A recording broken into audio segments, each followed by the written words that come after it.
Hare Krishna. Namo Vishnu Padaya Krishna Prasthaya Bhutale Srimati Bhaktivedanta Swami Namo Vishnu Padaya Krishna Prasthaya Bhutale Bhaktivedanta Swami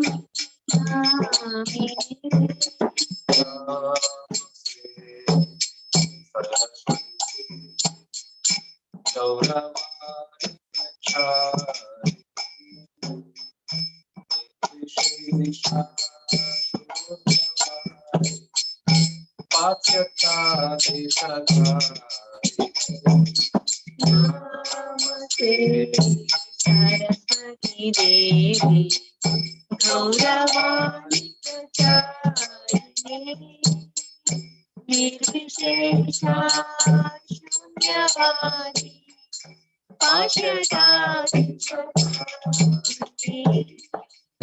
Jaya Shri Krishna Jaya Prabhu Sri Advaita Gadadara Srivasadi Jaya Jaya Krishna Chaitanya Prabhu Sri Advaita Gadadara Srivasadi Gaura Bhakta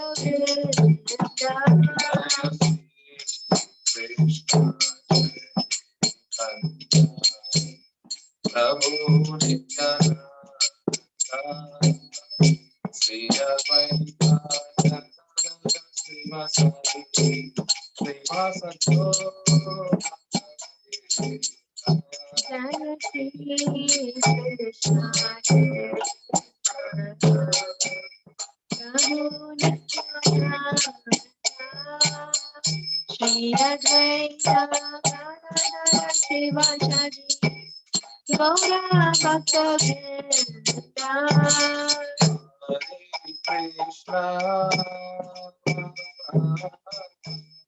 Hare Krishna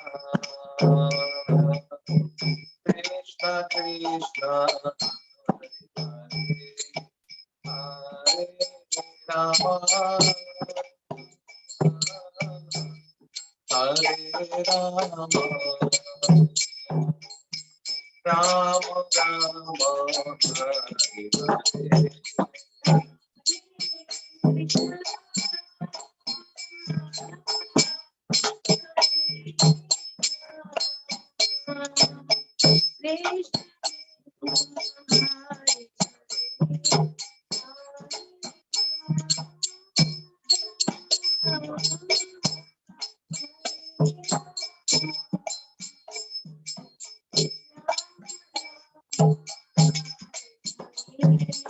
Hare Krishna Hare Krishna Krishna Krishna Hare Rama Hare Rama Rama Rama Hare Krishna Hare Krishna Krishna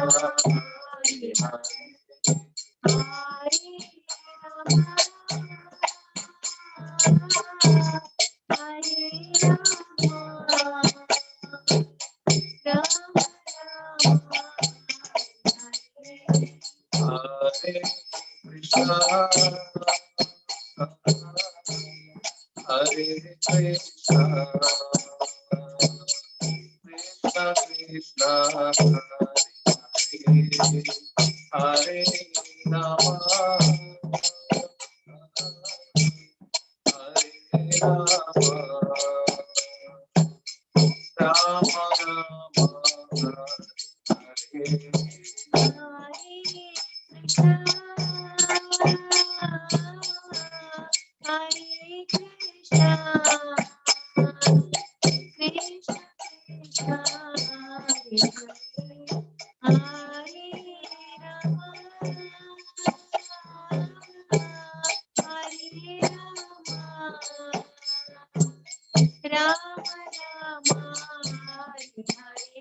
Hare Krishna,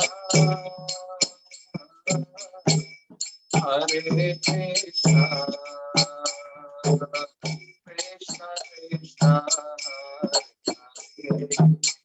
Hare Rama, Hare Rama, Rama Rama, Hare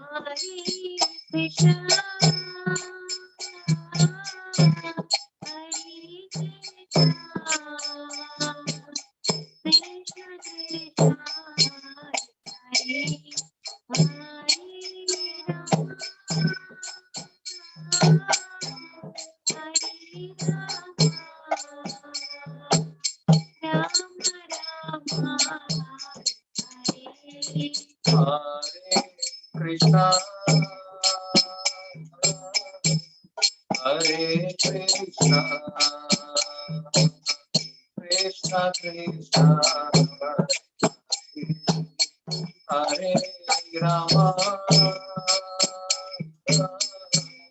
Hare Rama, Rama Rama,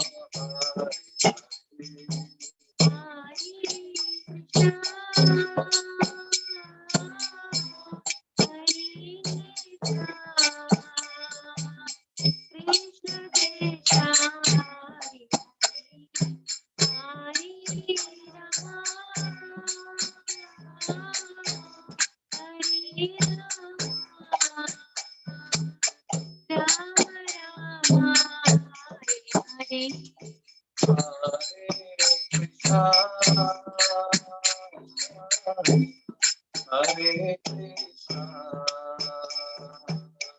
Krishna Krishna, Hare Rama,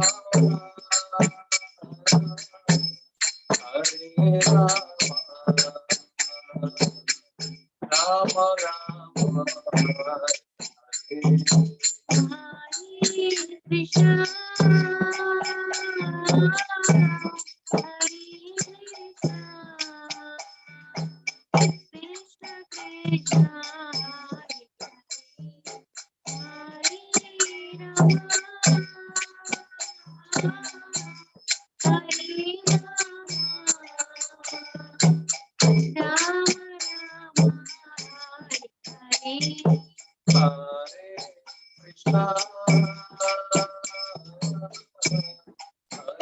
Krishna,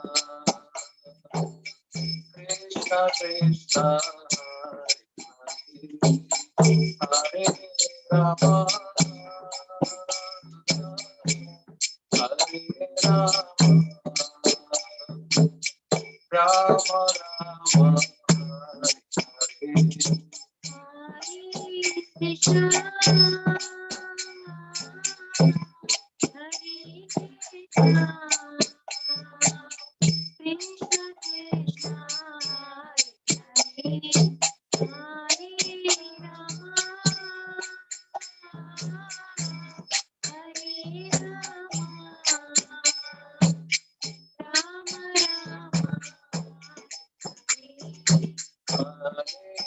Krishna,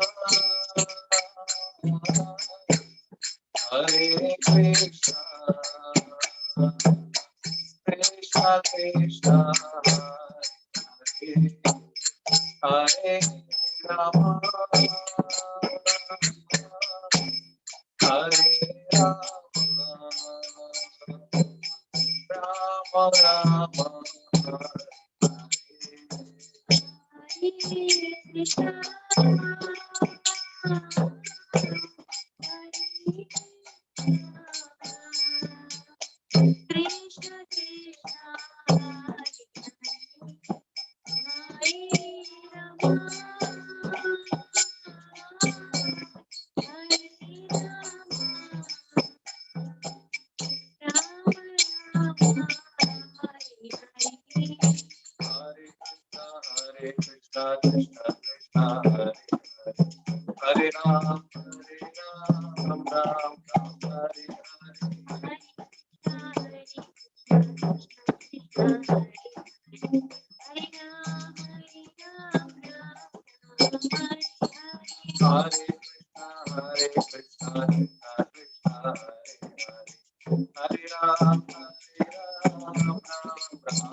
Rama Rama,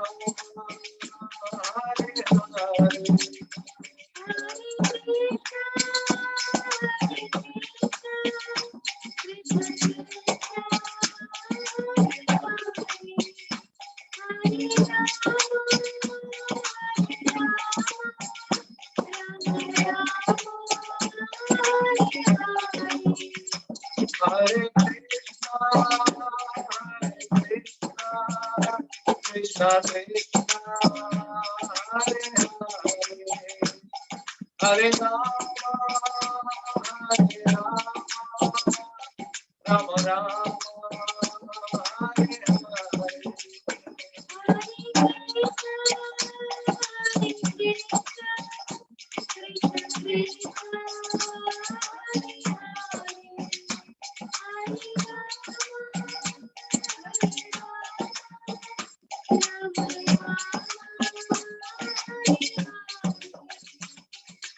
Hare Krishna, Krishna Krishna, Hare Hare, Hare Rama, Rama, Hare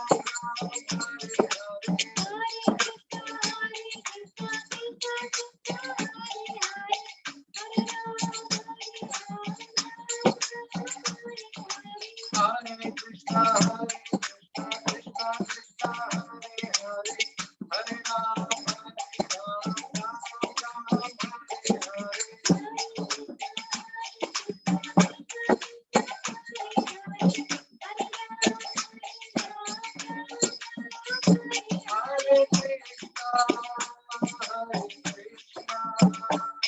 Krishna Krishna,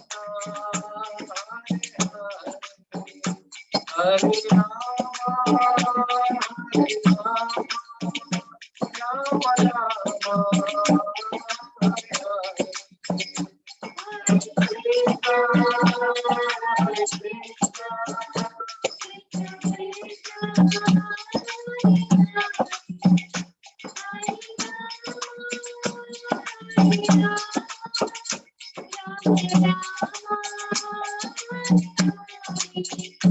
Hare Krishna,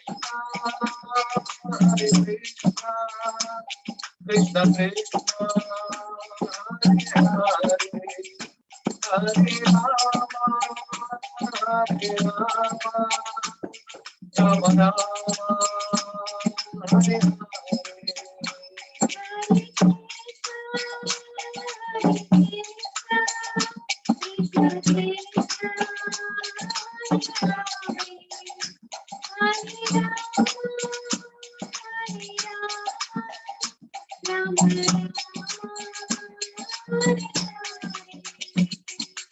Hare Krishna, Krishna Krishna, Hare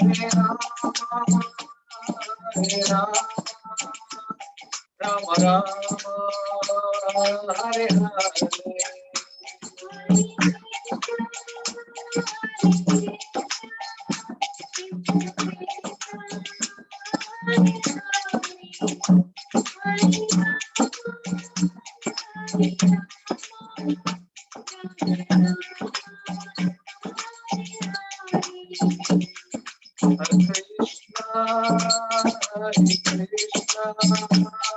Krishna Krishna, Hare Rama, Rama Rama,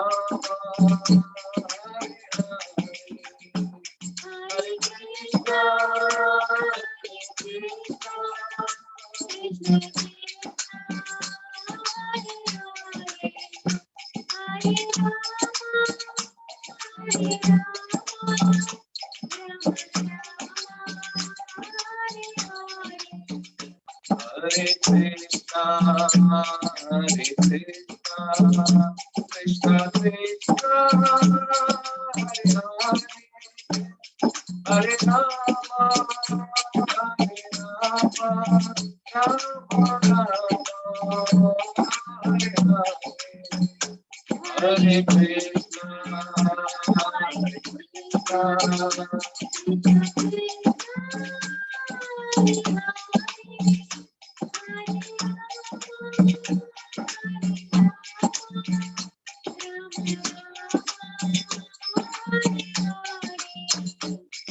Krishna Krishna,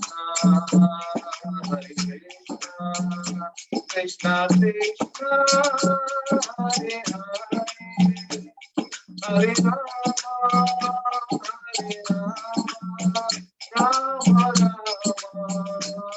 Hare Hare.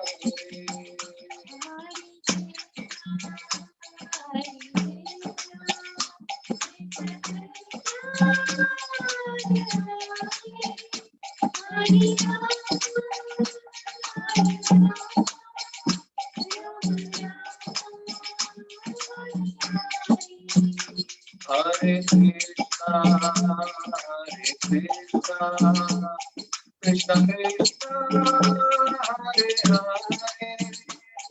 Hare Rama, Hare Rama, Rama Rama, Hare Hare.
Hare Krishna, Hare Krishna, Krishna Krishna, Hare Hare, Hare Rama, Hare Rama, Rama Rama, Hare Hare.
Hari Bol, Sai Gaura, Hari Bol.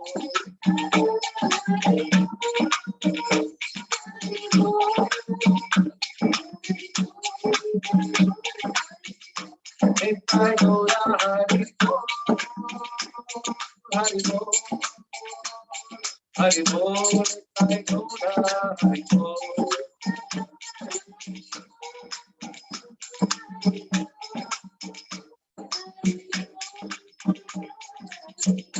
Jayo Jayo Prabhupada, Prabhupada, Jayo Jayo Prabhupada.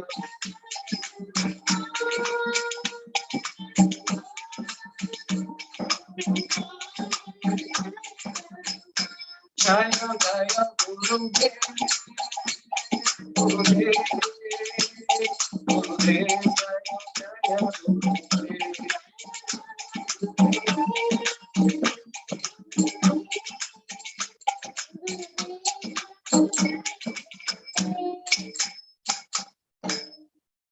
Gaura Premanandi.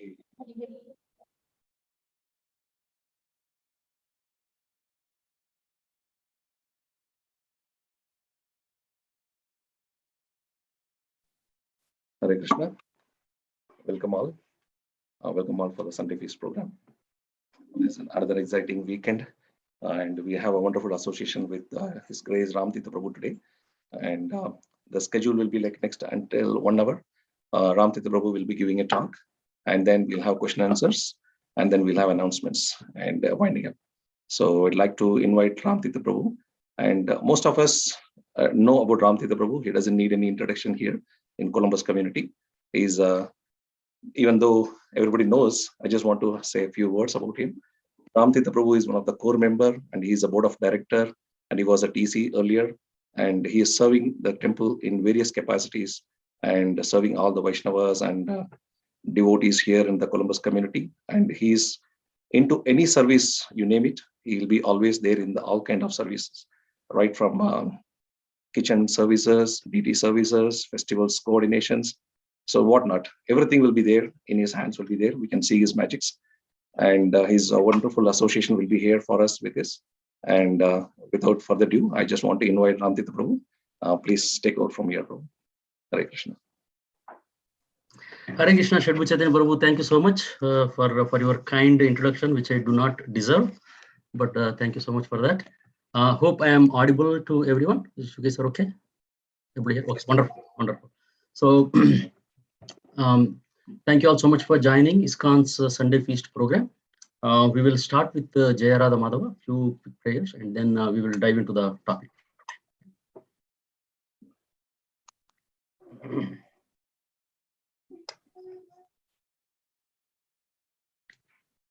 Jaya Radha Madhava Kunja Vihari Gopi Jana Vallabha Girivaradari. Jaya Radha Madhava Kunja Vihari Gopi Jana Vallabha Girivaradari. Yashoda Nandana Braja Jana Ranjana Yashodanandana Braja Jana Ranjana Yamuna Tiravanachari Yamuna Tiravanachari Jaya Radha Madhava Gopi Jana Vallabha Girivaradari Jaya Radha Madhava Kunja Vihari Gopi Jana Vallabha Girivaradari.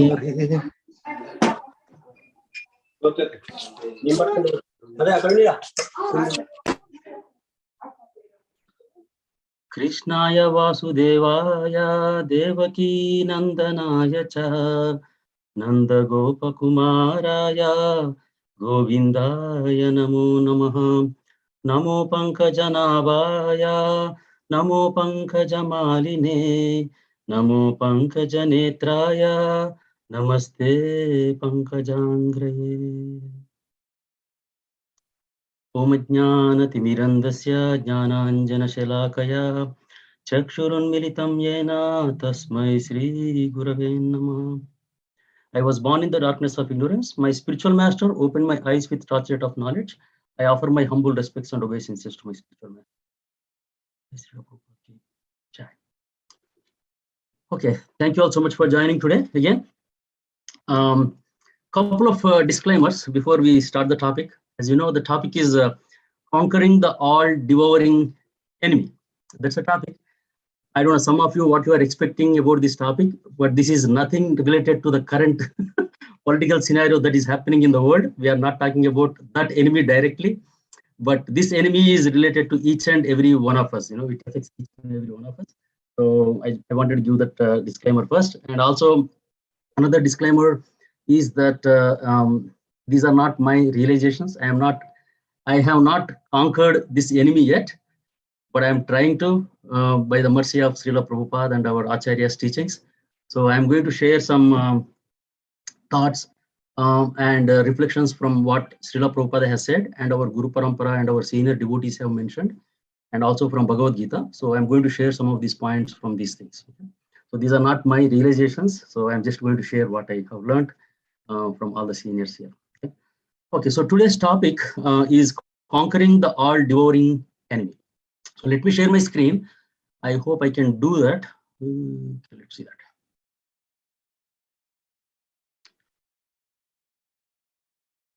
Okay, can everybody see my screen? Not it, Prabhu.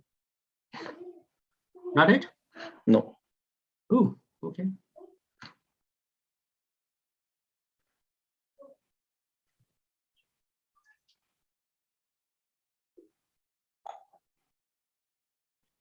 How about now? No, Prabhu. Not it? Okay, let me. It's not even loading. Not even? Okay, give me 1 second then. So this is always a problem when I want to share something. That's when that's when things happen. How about now? Yeah, we can see, Prabhu. Okay, you can see my presentation, right? Not any other things. Okay, okay. Begin from the.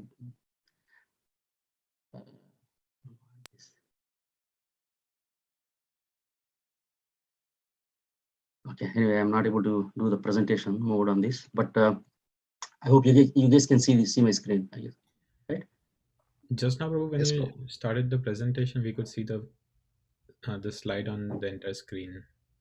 Yeah, then what is happening when I do that? It is covering my other monitor, which I don't want.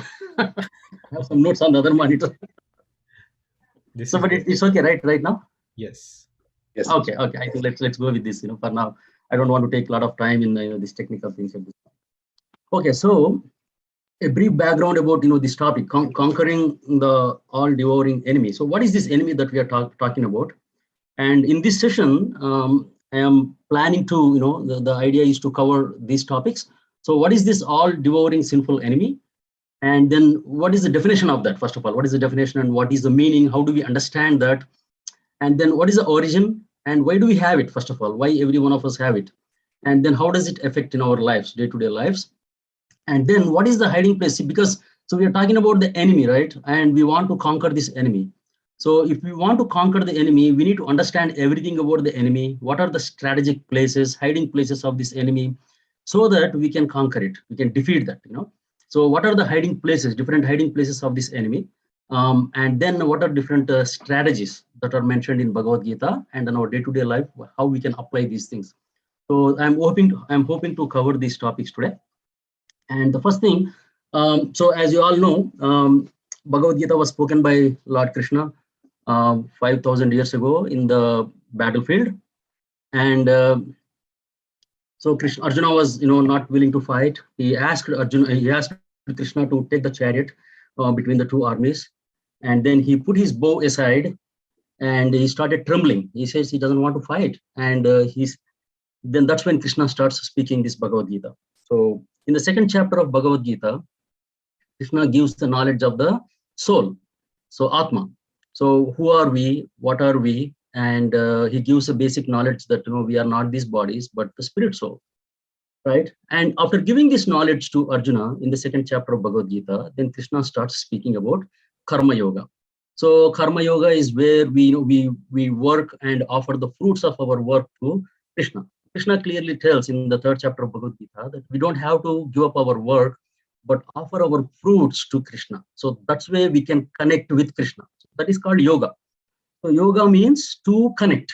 So when we say yoga, that means to connect. So connect with what? So connecting with the Supreme Soul. So there are multiple ways one can connect with the Supreme, and Karma Yoga is one of the ways we can connect with Krishna. So Karma Yoga is the yoga system where we can continue to work, but offer the fruits of our results of the karma to Krishna, right? And so, and then Arjuna listens all these things about Karma Yoga from Krishna, and the practical applications and things like that. And then Arjuna asks one very, very relevant question to Krishna. Okay, Krishna, you are telling me to continue to work, follow the rules and regulations, regulative principles, and work, and offer the fruits of the results to you. But sometimes, as if somebody is forcing us, we commit sinful activities. What is that? What is that impelling us to commit sinful activities? That is the question Arjuna asks in the 3rd chapter of Bhagavad Gita, which is Bhagavad Gita 3.36. So it says, Arjuna uvacha atah kena prayuktoyam papam charati purushaha anischan api varsneya baladiva niyojitaha. So it says, Arjuna says, O descendant of Vrishni, by what is one impelled to sinful acts, even unwillingly, as if engaged by force? So this question is very, very relevant by Arjuna, because Krishna in the 2nd chapter says that we are spirit souls. So as a living entity, and so the spirit soul means we are part and parcel of the Supreme Soul, Supreme Krishna, Lord Krishna. And we are originally spiritual. Sat, Chit, Ananda. Sat means eternal. Chit means full of knowledge. Ananda means full of bliss. So we are pure because we are coming from Krishna. We are pure spiritual entities without any material contaminations. So by nature, therefore, by nature, we are not subjected to the sins of this material world. But however, we all have experienced, we can experience in our day-to-day life, sometimes even unwillingly, we commit sinful actions. So that we have seen in the world, so we see so many crimes, so many sexual assaults, and the smoking, drinking, even if you want to give up, sometimes we know that these things are not good for us. There are so many activities that we do on a day-to-day basis, people do on a day-to-day basis, even though they know that they are not good for their health, they are not good for the society, but still, they are not able to control their senses, and they are somehow, there is some force, by which they act upon these sinful activities.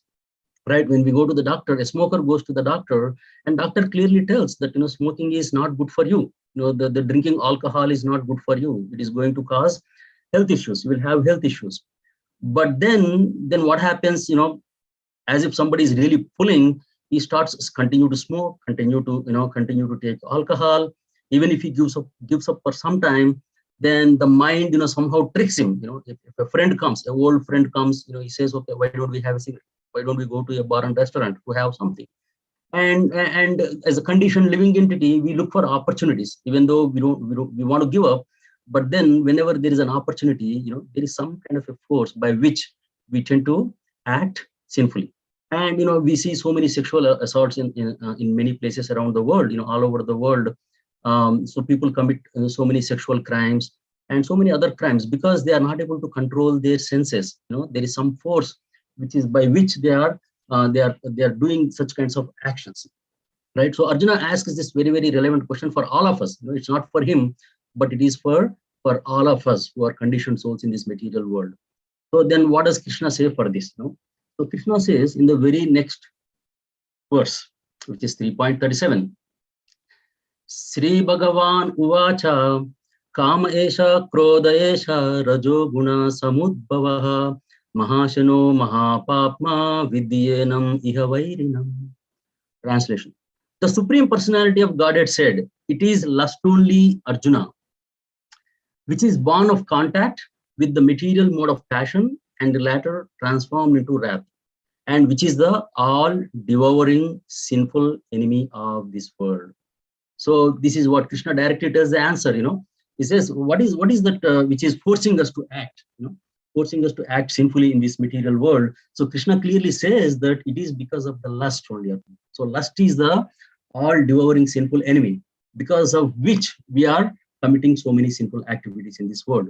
And how this lust is born? Lust is born with the contact of the modes of passion. There are three modes of material nature: mode of goodness, which is a sattva guna; mode of passion, which is rajoguna; mode of ignorance, sattva guna, rajoguna, and tamoguna. Tamoguna is mode of ignorance. So the lust is born of the contact with which mode? Mode of passion. And what happens with lust? So lust, basically the lust means the intense desire. Lust simply means, the meaning of lust is the intense desire for something. That is lust. Okay, so we will understand what exactly is lust. What is the definition of lust according to our scriptures? That we'll go through. So basically, the all devouring sinful enemy of this world is the lust, or the intense desire. Okay, which later transforms into wrath. So let's understand what exactly this lust means. When Krishna tells lust, what is this lust? What is the origin of this lust? How does this lust develops? What happens? So what is lust? According to Chaitanya Charitamrita, Chaitanya Charitamrita says Adi Leela 4.165, which is that Atmendriya Priti Vancha Tare Bali Kama Krishnendriya Priti Icha Dare Prema Nama. The desire to gratify one's own senses is called kama, or lust. But the desire to please the senses of Lord Krishna is prema, or love. So, as I mentioned, as part and parcel of the Supreme Lord, we are pure by nature, because Supreme Lord is supremely pure, right? So since we are part and parcel of Krishna, we have the qualities of Krishna. So qualitatively, we are one with Krishna, but quantitatively, we are different. So we have the qualities of Krishna in a very, very minute quantities, right? So when the pure living entity who is part and parcel of Krishna comes in contact with material creation. So why does this soul come into contact with material creation in the first place? Why does it come into contact? The living entity, or the tiny living entity, is called marginal potency. So Krishna has different energies. So internal energy, which is also spiritual energy, and then the external energy, and the other one is the marginal potency. So the living entities, the tiny living entities, come under the category of marginal potency. It's also called tatastha shakti. So being marginal and being tiny parcels of Krishna, we have a tiny free will, the independence to choose whether to associate with the internal energy of Krishna or the external energy of Krishna, which is the material world, or Maya. So that is the choice given to the individual living entity because of the tiny free will that we have. So when the living entity in the spiritual world, when it misuses the tiny freedom that he has, and when the living entity wants to enjoy on his own, he doesn't want to serve Krishna. Why to serve Krishna? Why not me? Why I can't satisfy my senses? Why I should satisfy Krishna's senses? When the thought comes to the individual living entity, why the thought comes? Because of the free will that the living entity has.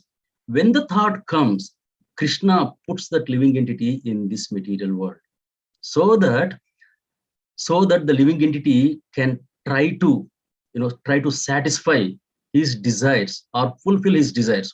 So Krishna has created this material world for two purposes. One is to fulfill the desires of the living entities, because the living entities have so many desires in this material world.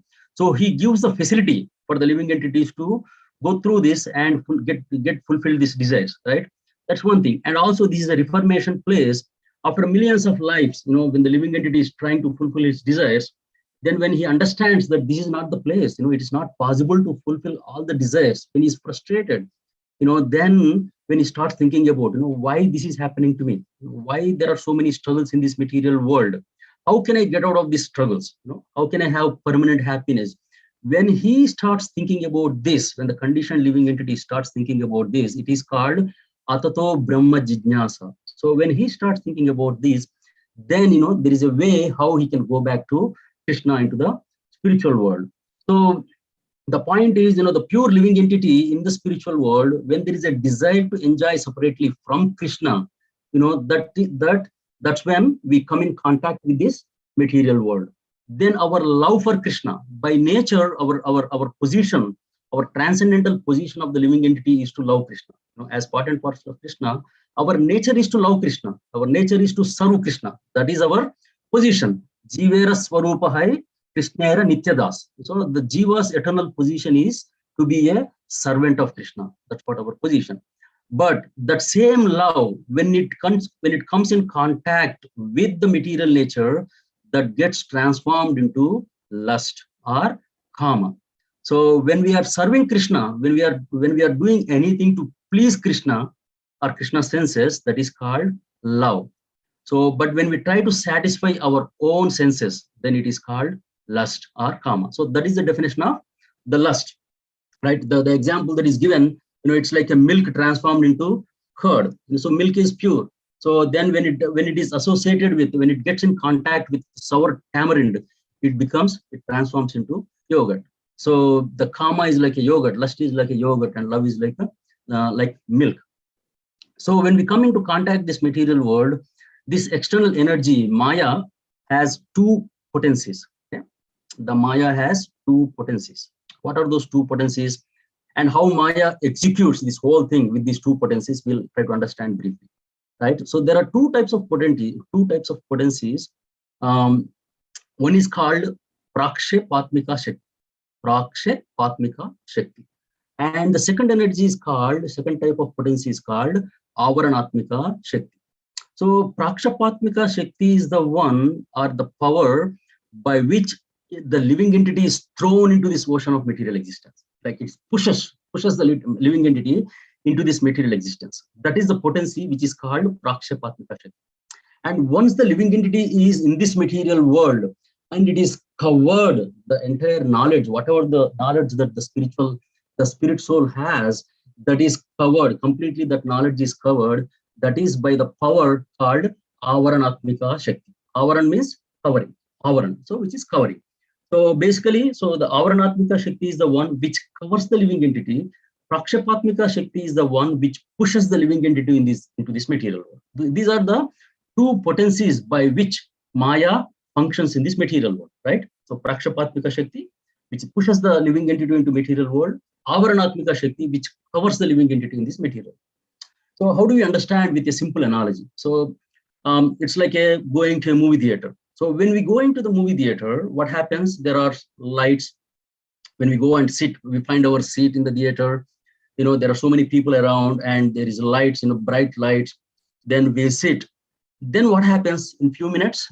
The one light goes off. It completely becomes dark. Right? So that is Prakshapatmika Shakti. So the living entity is pushed into this material world. So the entire environment becomes very dark. And all you can see is something that is going on the screen. So one type of lights, one set of lights goes off, and another set of light turns on the screen. So that is to divert the attention of the viewer. Right? So then as the movie goes on, what happens? So the person who is watching the movie, until then, he was like another person outside. He doesn't have anything to do with the movie. But then that depends on the intensity of the movie. Well-made movie, then the viewer completely gets immersed in the movie. Then he starts associating with the characters. Eventually he thinks he is the hero, or she's the heroine. When they are dancing, when they are doing a duet, he imagines himself to be the character. Or if something is happening in the movie, then he start crying. You can see the people crying. They're using the kerchiefs and everything. They're completely immersed. They completely forget themselves that it's a movie. It's not real. It's just a movie. But the living entity completely forgets. Similarly, the living entity in the material world, once they get pushed into this material world, because of the association with these modes of material nature, because of the mode of passion especially, then the lust develops to satisfy his own senses. So that's what happens. Okay. I hope this is clear. What is lust? We know what is the all-devouring enemy, and that is the lust basically. And what is the lust?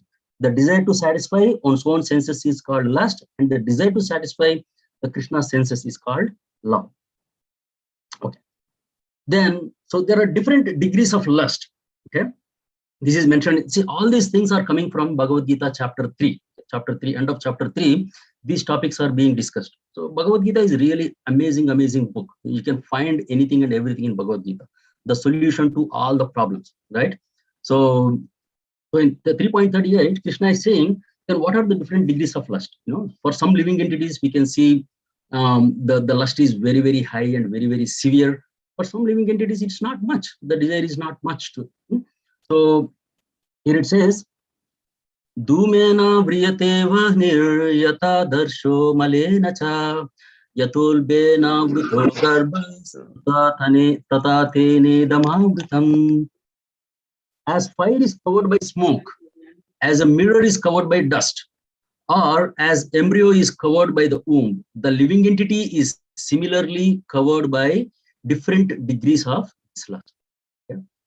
So there are three analogies that is given by Krishna. So one is the embryo, the second one is the mirror covered with dust, and the third one is fire covered with smoke. So among all these three different things, the fire covered by smoke is compared to the human being, because when there is a smoke, apparently we understand that there is some fire. That's why there is a smoke. Okay, and the next one is the mirror covered with dust is compared to the birds and beasts, and the embryo. The example of embryo is the trees. Trees are also the living entities. And why the trees are compared to the embryo and why the fire is covered by smoke? It is because the trees, if you look at the consciousness of trees, the consciousness of trees is the chetana is very low. It's completely covered like an embryo. So the baby is covered, the small baby is completely covered, and it cannot even move in the body, right? So it's completely tight, dark. It cannot do anything. It is struggling. So there is there's not much contact with the outside world. That's how it is. So it is like there are different chetanas or different consciousness that is mentioned in our scriptures. Conditioned souls, there are different consciousness.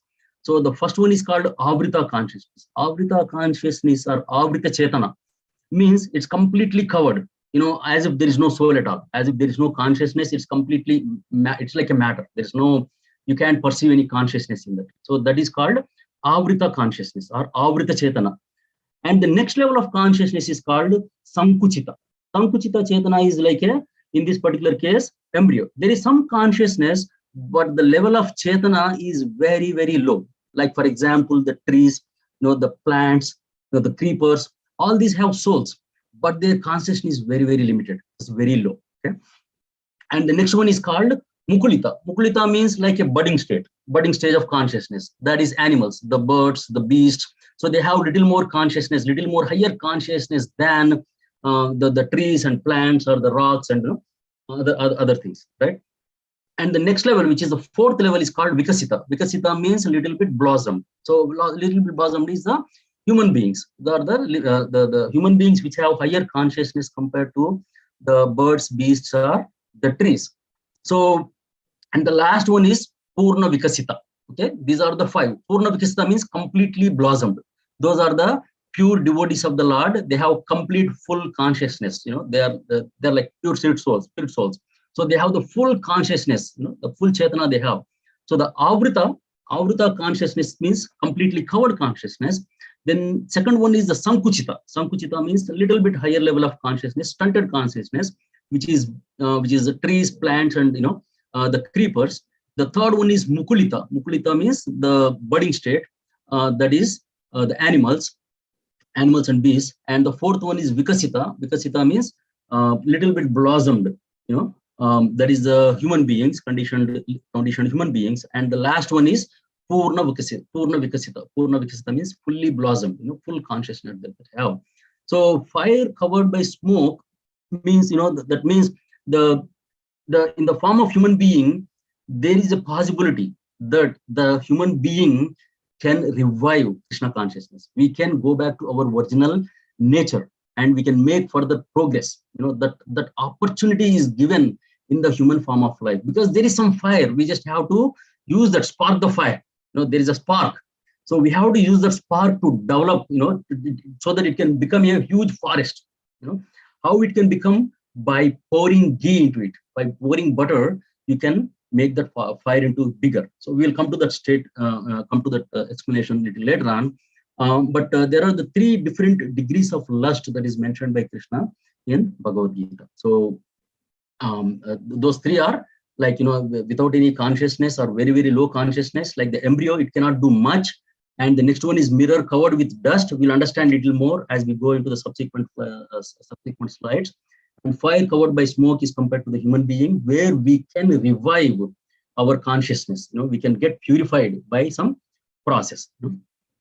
So that's what is different grades of lust. Okay, and then we will see what happens. Why we have to worry about this lust. What is the problem? I'm in this material world. Okay, I'm in this material world, and I have so many desires, and I am enjoying. So what is the problem? What is the issue with this lust? Why do we make a big deal out of about this lust? Right? That question comes. So let's see what are the effects of the lust. What happens when we have lust? Okay. So again, this is again coming from Bhagavad Gita. Bhagavad Gita, 2nd chapter, verse 62. Krishna says, "Jayato vishayan pumsa sangaste shupajayate sangat sanjayate kama kama krodho vijayate." So while contemplating the objects of the senses, a person develops attachment for them. And from such attachment, lust develops. And from lust, anger arises. So what happens with anger? Okay, when anger arises, then what happens? So the subsequent verse, the next verse of 2nd chapter, 62, it's 63, Krishna says, Krodad bhavati sammoha sammoha smriti vipramaha smriti bramshat buddhinasho buddhinashat pranasyati. From anger, complete delusion arises, and from delusion, bewilderment of memory. When memory is bewildered, intelligence is lost, and when intelligence is lost, one falls down again into this material. So that is the effect of the lust, right? So how does this lust develop? On a day-to-day basis, what happens? When we are walking or when we are driving. So we see some billboards or the advertisements, or we see some shops, right? And also, when we think about it, there are so many thoughts. So mind is the repository of all the emotions, all that we have seen, all the experiences. Mind has everything. It stores everything, right? And based on our previous karma, based on our vasanas, based on our many other things in life, day-to-day life, we get so many thoughts in a day-to-day basis. Every minute, so many thoughts that come into our mind. So many thoughts. Some are good thoughts, some are horrible thoughts which we cannot even share with anybody, right? So many thoughts that come into our mind. Then, if you hang on to some thoughts, okay, if you keep thinking about, if you contemplate about the thought for a little longer, then what happens? The thought becomes the contemplation becomes a thought. Then eventually the thought, if you keep thinking about it more and more, then the thought becomes a desire. Okay, it becomes a strong desire.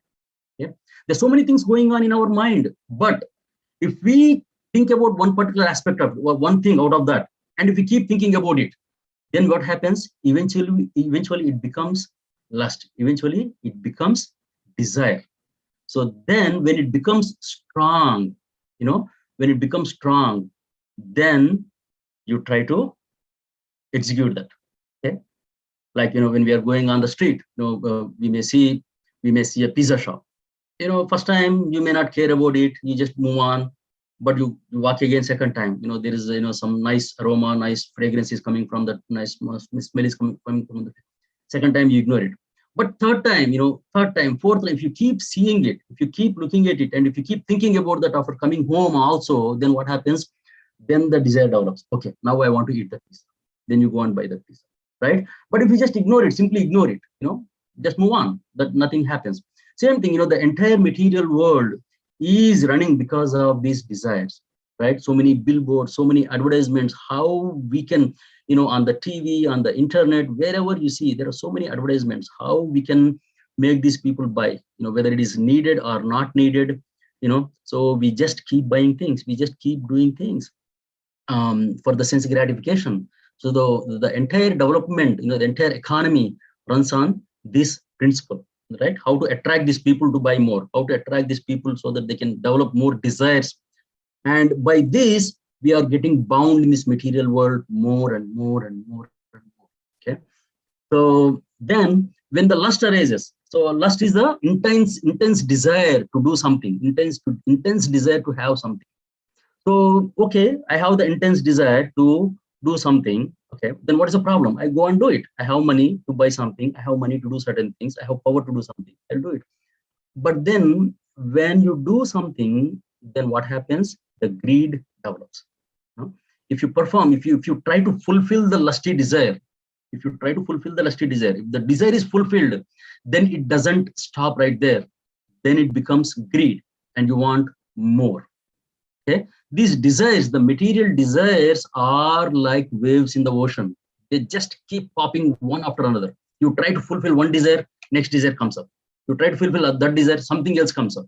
It's the same thing in our life. So we have some car, one car or something. Then on the way we see some very, very nice car, whether it could be Tesla, whether it could be Mercedes, whether it could be BMW. There are so many, posh cars. Then immediately our desire develops. Oh my God, that car has so many wonderful features. Why can't I have that? Okay, I have capacity, I will buy. Then the desire stops right there? No. Then within 2 years, some other model comes with more luxury features in that, so then there is very, very attractive advertisements and somebody else buys it. Again, our desire pops up. Okay, no, it's already old. 2 years is too old or 5 years is old. Now I have another better, model coming up there. It has better features. It's more security, whatever. Then you try to buy another car. So I'm just giving you an example with the car, but it is the same thing with many, many things in our lives. The desires keep popping up. And once you try to fulfill one desire, another desire pops up. So that is the greed. So when you fulfill the lust, then the greed arises. Okay. But the problem in this material world is that not all our desires get fulfilled. So when the desire doesn't get fulfilled, what happens? Okay. And we have experienced, right? We have experienced with ourselves, we have experienced with our children. When they have some desire, if you give something, they want more. If you don't give something, then what happens? Immediately, the anger arises. If the desire is not fulfilled, then the anger arises. So when you get angry, what happens? That's what Krishna is telling in Bhagavad Gita. So when you get angry, when you become angry, he says, Krodhat bhavati sammoha, sammohat smriti vibramaha. Mriti bramshat buddhinasho, buddhinashat pranasyati. From anger, delusion arises. From delusion, bewilderment of memory. You get confused. We are already confused with many things in this material. We are already confused, right? On top of that, when you are angry for these kinds of things, then you get more bewildered. In the bewilderment, what happens when you are bewildered? You lose your intelligence. So once your intelligence is lost, then you don't know what you're doing. Once your intelligence is lost, then we start shouting, we start fighting, we do all unnecessary, abominable things sometimes.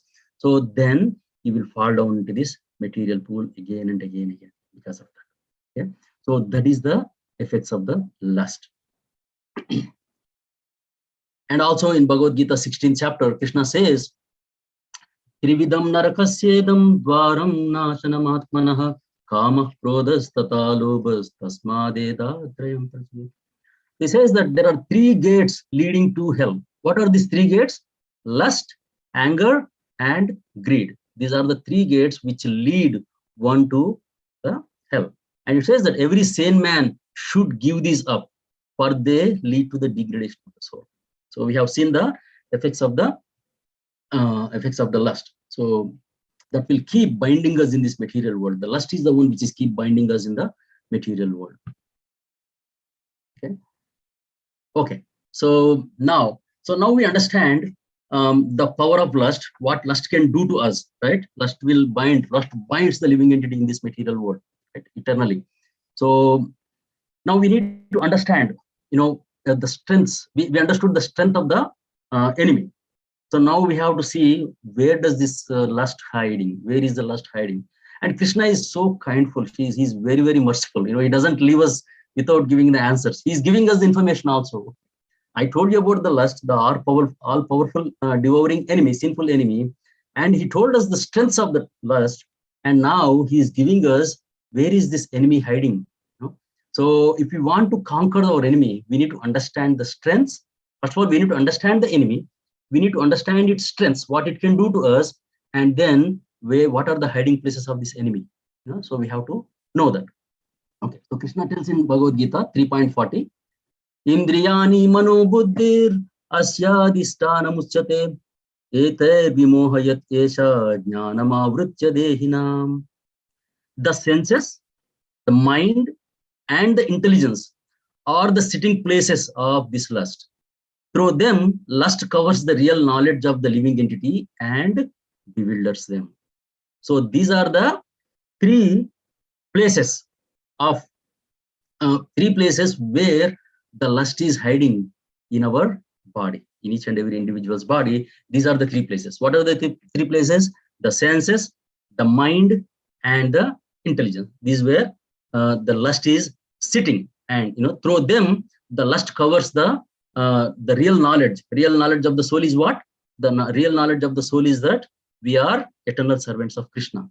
Our real pleasure, our transcendental pleasure is there only when we serve Krishna. That knowledge, we are the spirit souls, we are eternal parts and parcel of Krishna. All this knowledge is covered, by the lust, and because it is sitting in the intelligence, the mind, and the senses, and it bewilders the living entity by that. Okay, so it is like it's like for example, how we can understand this, three places, or three hiding places of the lust, this enemy, right? So it is like, if the president or prime minister is coming, he says that, I'm coming to so and so place on so and so date and time. I have a conference, I will be there for 1 hour. I will be speaking, like political campaign or whatever, right? They come for political campaigns, the presidents or prime ministers, when they come, so then the huge arrangements are made, right? Huge arrangements are made in that the venue, wherever the president is going to come and give the speech. You have all the security arrangements. Immediately, you have 3 different levels of securities arranged. The first level of security is whoever is entering into that building, they have to go through a scanner. It goes through the scanner, right? So just to check if there is anything which is suspicious, which is dangerous, right? So first they have to go through a gate, scans everything, make sure there is nothing suspicious in the body, right?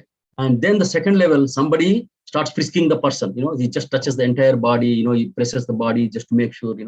Even if that if the gate doesn't catch, this person again touches the individual persons and then make sure there is nothing. And then finally there is a security chief. He looks at the person, he looks at the individual and says whether he is the final authority, whether to allow that person into the room or the conference hall or not. There is a third level of security. Okay, so you make all different levels of security when president is coming into this into the conference hall, in the conference room or arena. So now one person goes, one person out of all this person, one suspicious person is coming into the he wanted to attend this, right? So he's coming in. So when this person coming in, he looks at the security guard at the first gate, which is supposed to go to the first gate. He gives an indication. Then the security guard, what he does, he turns off the metal detector or the scanner.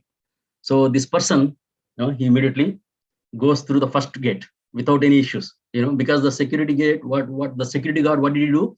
He turned off the metal detector, so it could not catch anything. So he goes through the first gate, and then he enters at the second gate. Not second gate. So he enters at the second person who is supposed to touch him and look at him to make sure there is nothing. Then when he looks at this bag, this guy is carrying a bag. He looks at this bag. There are 3 bombs in it. Okay, there are 3 bombs. Then he gets shocked. That second person, the security guard, he gets shocked. What happened? I told you to get 6. Why did you get only 3? Then he says, okay, don't worry. These 3 are very, very powerful. If you place these 3 in different places, entire place will be, bombed. So we don't have destroyed. So you don't have to worry about it. Then he says, okay. Then he goes to the third place. So then the person looks at the chief, security chief also looks at this person and says, Okay, so now you are here, we don't have to worry. So you have only 3 bombs, but everything is covered. So you go inside and do whatever you want to do. So now what happened to the entire security? They made huge arrangements to protect the president, of the country. But then these 3, the security gate 1, 2, 3, they completely hijacked the whole thing. So what happened to the entire security plan? Is doomed. So similarly, the spirit soul is very, very pure, very, very pure spirit soul. When it comes into the contact of this material world, then what happens? This lust sits into this. The first gate is compared to the senses, and the second gate is second person. Who is checking you is the mind, and the third one is the intelligence. So the hierarchy of this in a living entity, the Krishna says in Bhagavad Gita, that what is that?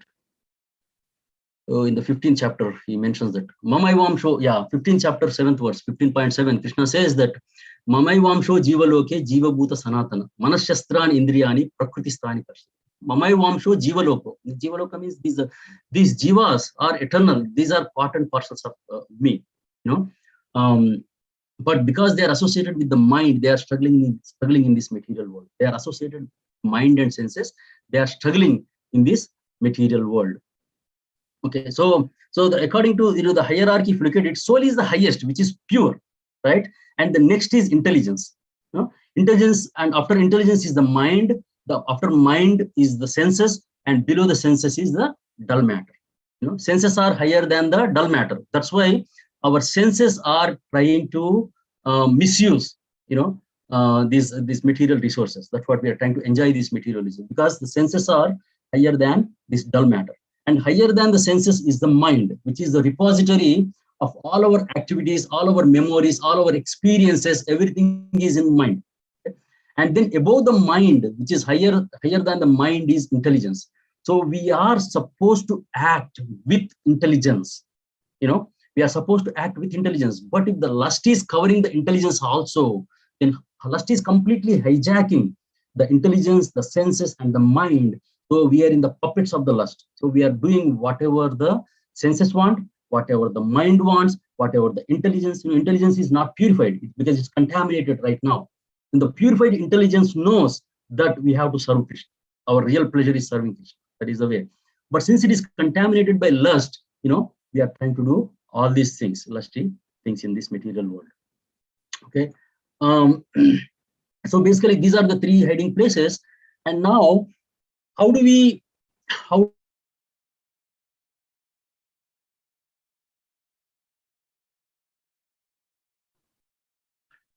Hare Krishna, Prabhu.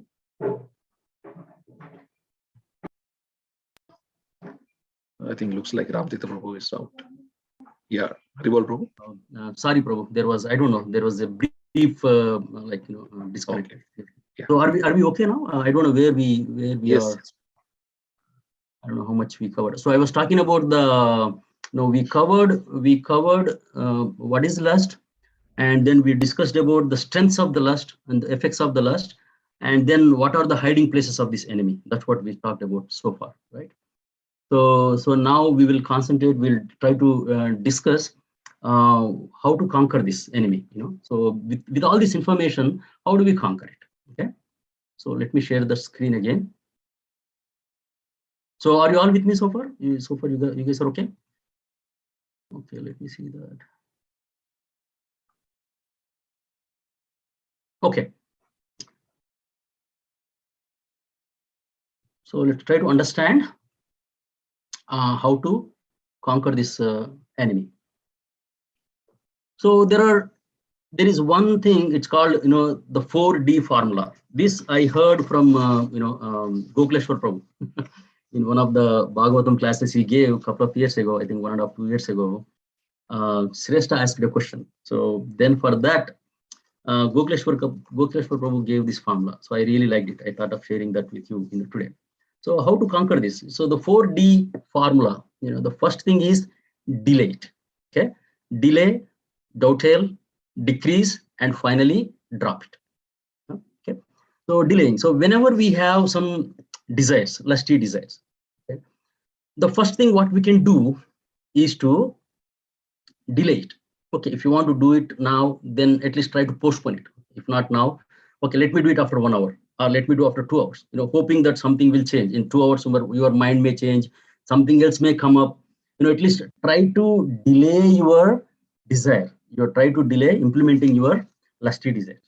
So that is the first thing. First thing we have to do whenever something comes into our mind, just tell your mind, okay, I will do it, but give me some time. I'll do it after some time. Okay, I'm in the middle of something. Let me do something else. So let me do this after some time.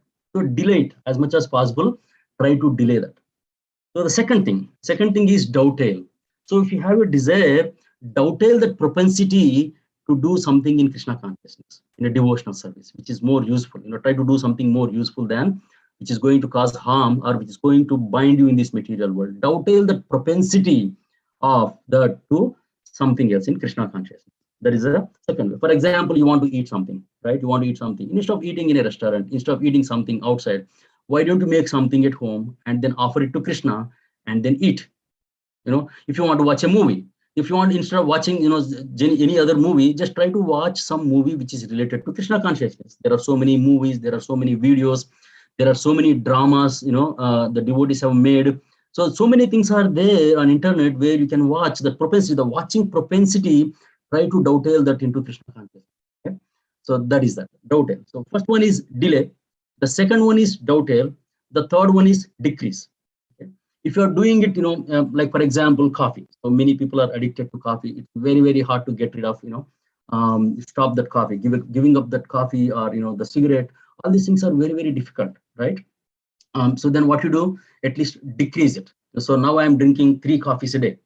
Okay, going forward, at least I'll make it, or eventually make it 1, and then eventually completely drop it.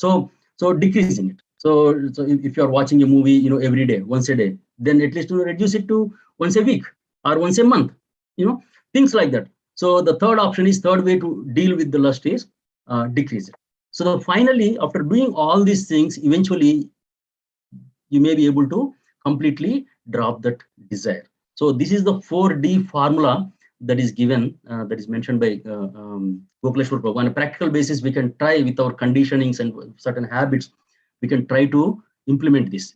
See, I think it definitely works because I have experienced myself, with that formula. So we can try to do that, right? But then sometimes, at the senses level, because the lowest of all 3 security gates, the highest is the security chief, which is the third level, which is intelligence, and the second is mind, the third one is the senses. So senses is the low hanging fruit. First we can attack on that, how to control our senses, right? So by controlling our senses, we may artificially give up many things. Okay, no, I want to give up this, I want to give up that. You may do many things, but then what happens, the taste for those things, they still remain in us. That's a problem. When we try to control our senses, we try to do that, that's wonderful, but then since we have already experienced all these, the taste remains, and whenever there is an opportunity, again the senses wake up and they try to do the thing again. So Krishna says in Bhagavad Gita 2.59, Vishayavini vartante niraharasya dehina rasavarjam rasopyasya param drishva nivartate. So he says that, Krishna says, though the embodied soul may be restricted from sense enjoyment, the taste for sense objects remains. The taste is still there, even though externally you may be able to give up, but the taste still remains in us. So that's why again we tend to do that again and again. So this 4D formula, yes, it helps. We continue to do this. It becomes a habit. Eventually, you will be able to do it. But still, the taste for certain material desires, the lusty desires, is still in the heart. It is just a matter of time when again they will be triggered. When there is an opportunity, again we try to engage in those kinds of activity. So then, what is the real solution? So at one level, we have to control our senses. That we have to do. The rules and regulations are there. So that is very, very important. The do's and the don'ts are very, very important, especially But then, is that it? Is that going to solve our problem? Are we going to conquer the enemy? That will help us to conquer only the first gate. We still have to conquer the next 2, the mind and intelligence. How do we do that? Okay. So then Krishna says, yeah. So Krishna gives a solution, right? Krishna tells what is the problem. Krishna tells, the strengths of the, enemy. Krishna tells what is the hiding places. He's so merciful. He gives a solution also, how to do this, how to win this enemy, how to conquer this enemy. He says in 3.43, evam buddhe param buddhva samstabhyatmanam atmana jahi shastrum mahabaho kamarupam durashadam.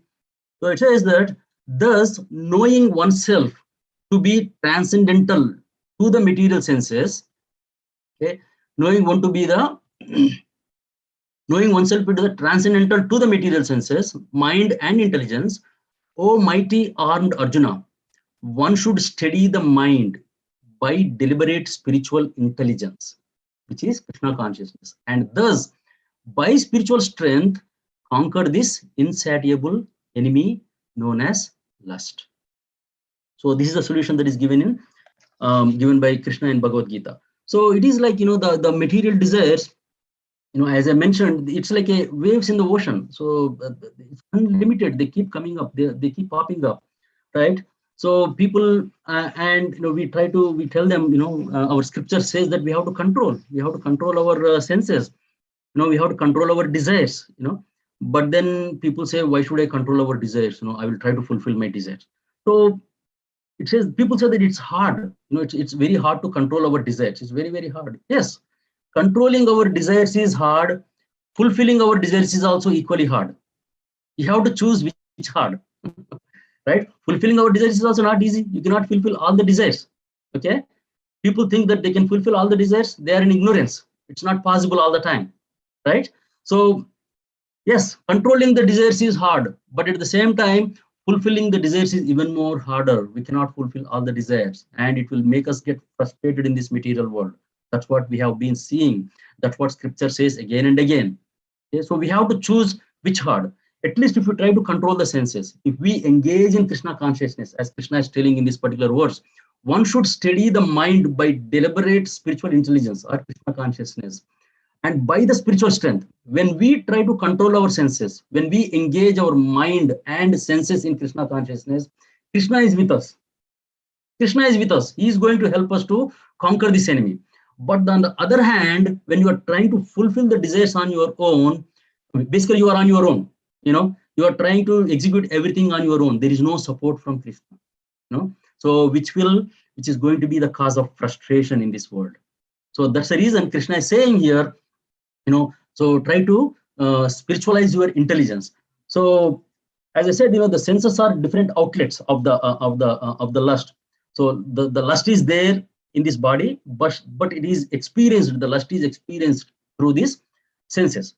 So that's why the senses are superior to this whole body, and we have to use these outlets in Krishna consciousness. We have to use these outlets in the Krishna consciousness. So Krishna consciousness simply means that we have to make direct connection. We have to make direct connection with the Supreme Lord. We have to connect with the Supreme Lord. How do we connect? So I will tell you the formula for that. So that's what we have to do, and also and Krishna is not saying that one has to give up all the work. He clearly says in 3.43. Verse 3.43, Krishna tells in the purport that just by the strength of Krishna consciousness, one can control these material senses and mind and intelligence. But one may not give up work and prescribed duties all of a sudden. We don't have to do that. People think Krishna consciousness means, we have to give up everything. So it is not like that. So Krishna clearly says, we don't have to. Prabhupada clearly says, we may not have to give up the work and prescribed duties all of a sudden, but by gradual developing Krishna consciousness, by slowly practicing Krishna consciousness, then one can be situated in the transcendental position without being influenced by the material senses and the mind. So that's what our Prabhupada says and scripture says. And for this, how do we gradually elevate ourselves? How do we gradually do that? So for that, Prabhupada has given us a formula. So if we remember this formula, so one is that 4D formula that we have to apply, but at the same time we have to practice Krishna consciousness, so that we get the strength, spiritual strength to execute this 4D formula. Okay, so what is this that Prabhupada has given us? to become Krishna conscious, to gradually be elevated, develop in Krishna consciousness. So that is A, B, C, D. Okay, we have to remember A, B, C, D. Very simple. A, B, C, D. We all know ABCDs. Okay, so just remember this A, B, C, D. So the first one is association of devotees, association of the saintly people. Because in the association, whatever we associate with, that's what we try to develop. That's what our nature is. Whatever we develop, whatever we associate with, those are the things we tend to do. We are influenced by our association. Okay, so that's why one has to associate with saintly people or the devotees who are like-minded. Okay, so what do they do in the association of devotees? What do we do? So we can come together, we can talk about politics, we can talk about movies, we can do all these things, right? So that's not what we do. So in the association of devotees, we have to do B. B is book reading. So book reading means we have so many beautiful scriptures that are given by Krishna. Srimad Bhagavatam and Bhagavad Gita. So Bhagavad Gita is an amazing book. Srimad Bhagavatam is an excellent book, Amala Purana. So if you read Bhagavad Gita once, you try to read again and again, you get different realizations. You get very nice understandings and realizations. Every time you read Bhagavad Gita, you will think, wow, how did I miss this last time? Oh, this amazing realization. So what Krishna is saying, so many things. So believe me, just read Bhagavad Gita, not once, multiple times. Every time you read, you will get different realizations. You will develop taste for reading more, understanding more about life, what to do, what not to do, right? And so Bhagavad Gita, Srimad Bhagavatam, that is book reading. So first association of devotees. In the association of devotees, try to talk about Krishna Katha, book reading. And then the third one is chanting the holy names of Krishna.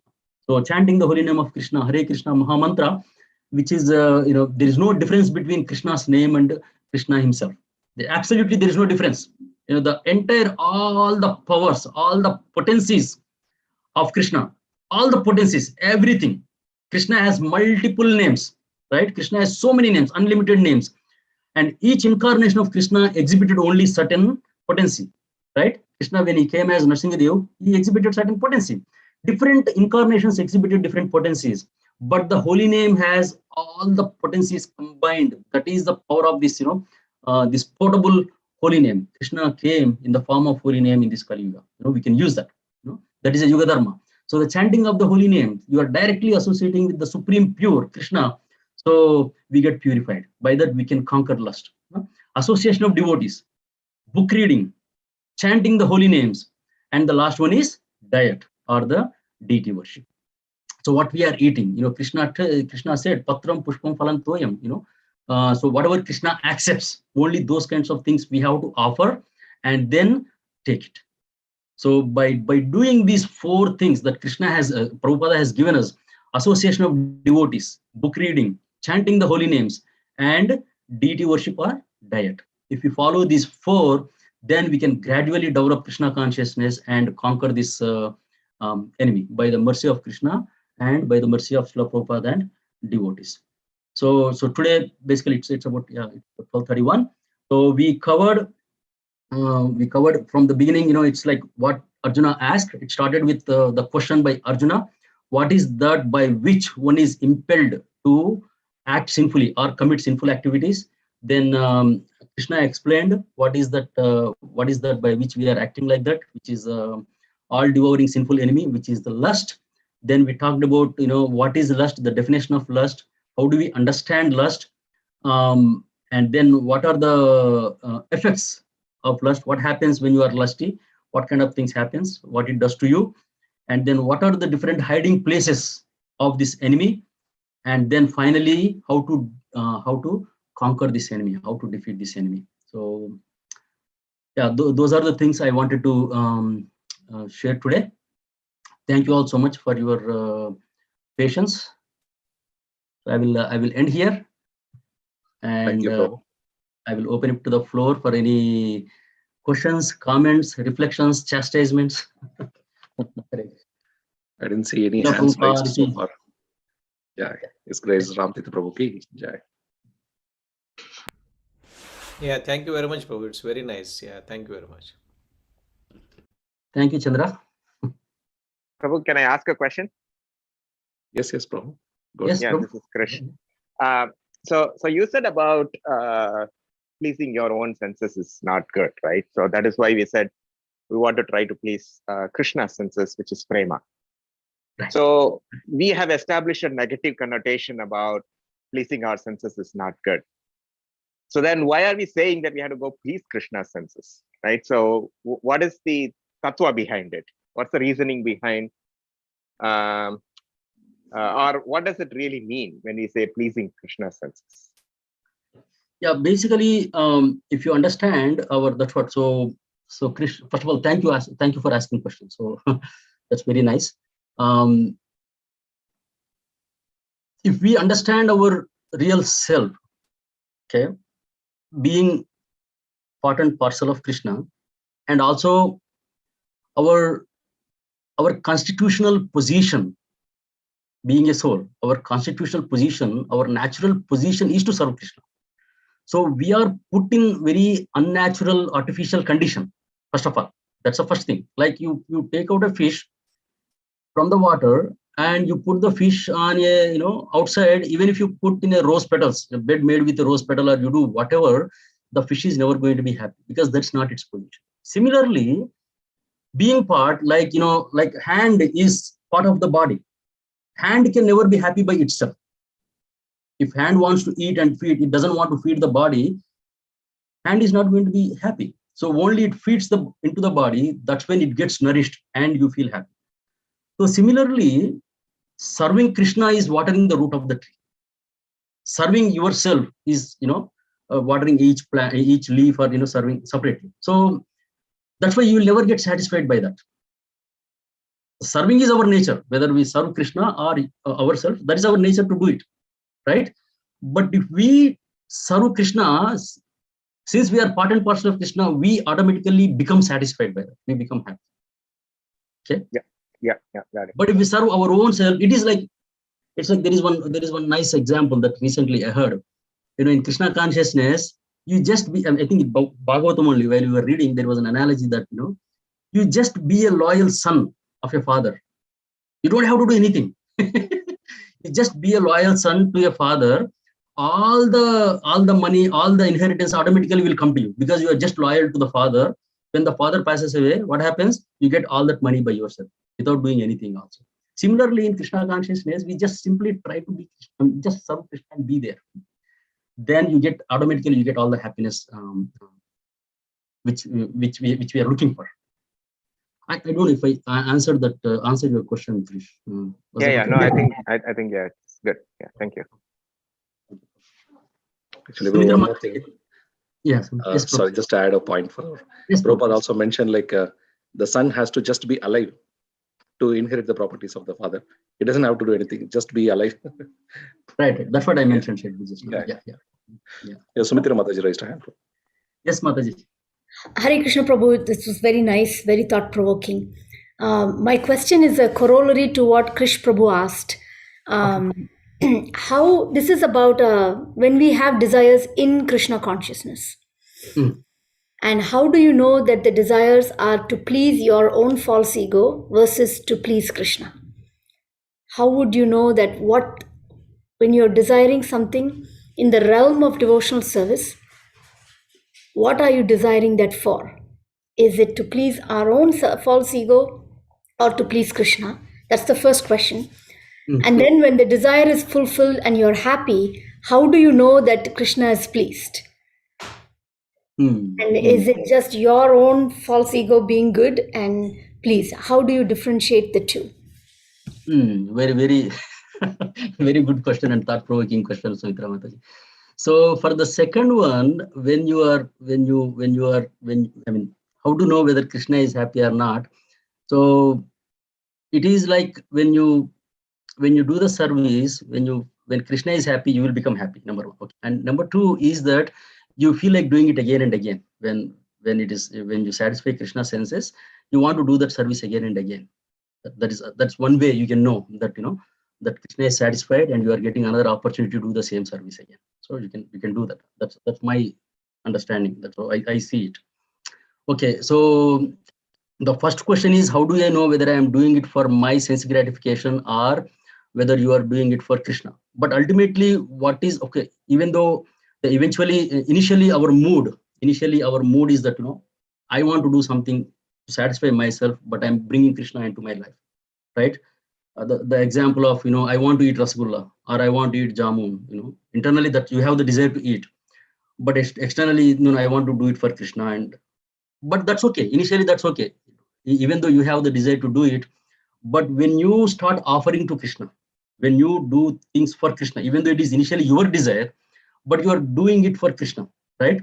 So eventually you get purified, and you will come to a stage you want to do it for Krishna naturally. Initially, you may have the mixed desires. I have the desire to do something, but somehow I'm putting Krishna in this picture, right? But then by doing it, eventually what happens? You will come to a stage where you want to do for Krishna, but not for yourself. You'll come to that stage slowly.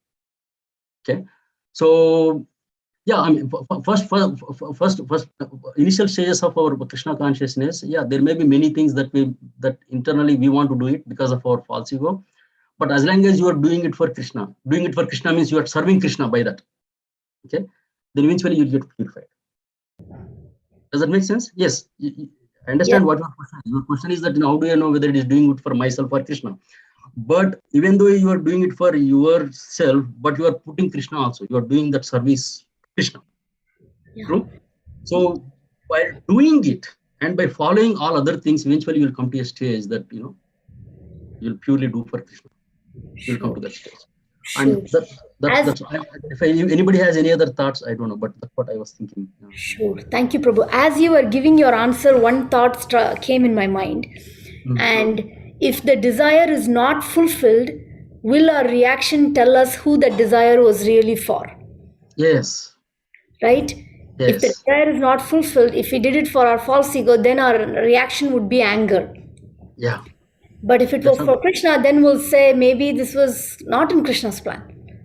Right? No, that's a beautiful reflection, Sumitra Maja. That's true.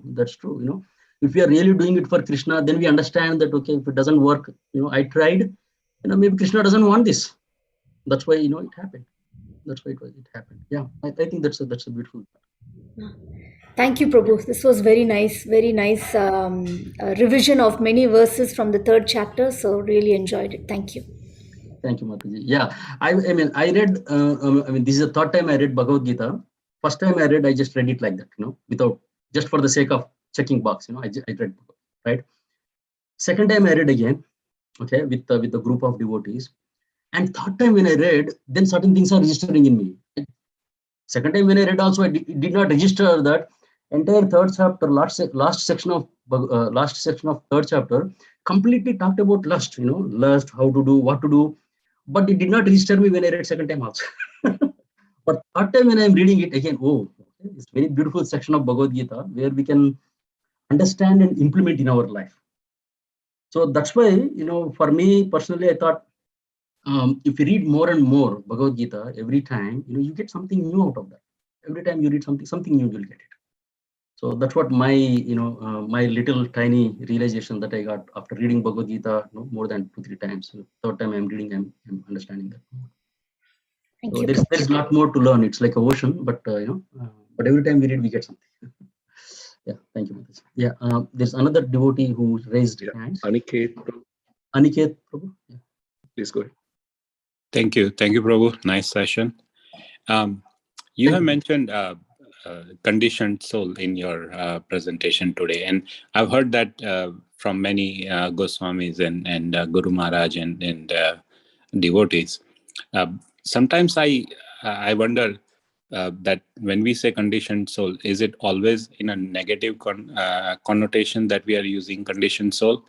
But because if my soul is conditioned for Krishna, then that conditioned soul refer to actually a good part of the soul and not in a bad way. So whenever somebody says conditioned soul, are we referring to the conditioned soul, condition of the soul, conditioned soul for material nature? Are we referring to only negative connotation and not a positive side of it? Yeah, conditioned. See, there are 2 things, right? One is the liberated soul, and the other one is a conditioned soul. Liberated soul means completely pure soul, which is Krishna conscious.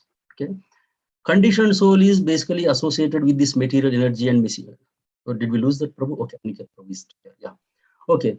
So that's what, when we say conditioned soul, we are conditioned by many things in this material world. That's what, that's what that conditioned soul means. So, but as we are practicing Krishna consciousness, that conditioning, that, this false ego, the conditioning, the I want to do the way I want, the ahankar, everything will be taken out. It will go away. Then you become the pure soul, liberated soul at that point. Until then, you are still working under some conditions, Aniket. So that's what, when we say conditioned soul, that's what it means. So jivas, basically jivas in this material world are conditioned souls, basically. Right. Okay. Those who are influenced by these three modes of material nature, Rajoguna, Tamoguna, and Satvaguna. And once we go beyond these three modes, once we transcend these three modes, then we are not called conditioned anymore. Because right. we are influenced by these three modes. As long as we are influenced by these three modes and acting under that, we are conditioned. Okay, then that is, yeah, thank you for confirming. That's exactly what I wanted to confirm there. That when we say conditioned soul, we are referring to a soul not being liberated, and a soul still being under the influence of three modes of the nature. Correct. Thank you. So we have something called Nitya Siddhas and Nitya Baddhas. So Nitya Siddha means eternally, Nitya means eternally liberated souls. So they come into this material world. Even though they come into this material world, they are not conditioned. They come on a purpose, like our acharyas, Srila Prabhupada, Ramanujacharya, Madhvacharya, all these acharyas, they come for a purpose. So those are called Nitya Siddhas. They are eternally liberated, but they are in the material world for some purpose. But other one is Nitya Baddhas. Nitya Baddhas means the eternally conditioned souls like us. That means we are conditioned, we don't know how many millions of lifetimes ago. So that's why it's called eternally conditioned souls. So these eternally conditioned souls are Nitya Baddhas, can become Nitya Siddhas by sadhana, by practicing. Then we can become Siddhas, meaning we can become liberated. At that point, we are not called any Baddhas anymore, conditioned living. So thank you for asking that question, Aniket. Where are you? Where are you from? I'm in Chandler. I'm a friend of Vamshi, Gopal Das. Yes. Okay. Thank you, Prabhu. Thank you for attending and asking questions. Yes, he shared the link with me. Thank you. I'm glad that he shared the link. Thank you. Okay. Any other questions? Anyone has any other comments or reflections? Not seeing any other hands raised, Prabhu. Okay. Anybody else has any questions? Okay, there is nothing on the chat also. All right, awesome. So I think okay, we can wind up. Yeah. Thank you, Prabhu. Thank you all so much once again for attending and for participation. I really appreciate that. Thank you again. Srila Prabhupada ki. Hare Krishna. Hare Krishna. There is a quick announcements. Ramesh Prabhu, are you there? Looks like Ramesh Prabhu is not there. There is like a quick announcement. Prabhu, Ramesh Prabhu just came to Columbus Temple, but he's busy. He asked you to continue the announcement. Okay, Prabhu. So announcements are like, good news is temple is getting opened on March 1st for the entire full-fledged programs on the temple, and including festivals, Sunday feast, Thursday feast, everything will be happening in live in the temple going forward on Tuesday, which is March 1st onwards. And we have upcoming Ekadashi on 30th, March 13th. And there is one of the yearliest biggest festival of the year of Gaudiya Vaishnavas, which is Sri Gaura Purnima, which has been celebrated on 17th, Thursday, March 17th. We'll be fasting for the whole day until the moonrise, and we'll break the fast in the evening with the wonderful festivities in the temple, which will be including new dresses for the deities and Abhishek, Kirtan, Prashadam, whatnot, everything will be there. So requesting all of you to join in these programs and continue to be in the temple in person. For after 2 years, we are coming full-fledged to the temple. So everybody is welcome, and I think that's announcements for from the temple right now. So we can end the call if there is nothing else. So that means the Zoom is closed, correct? Yeah, this will be maybe the last week. Last week. Okay. This is the last Zoom session actually. Ram Tirtha Prabhu is concluding. Yeah, that's what I was 2 years No, of there is one more Zoom session may happen to festival. because since we committed That's to okay. some speaker, that time the program happens in the temple, but we'll put a screen and we screen it. Yeah. Of course, the Okay. YouTube live will be on We'll for continue. eternally from going forward. So Zoom will be like cut off. Okay, Prabhu, I think that's it. Okay. Thank you. So thank you all for joining, and we'll just end with the Vaishnava pranams.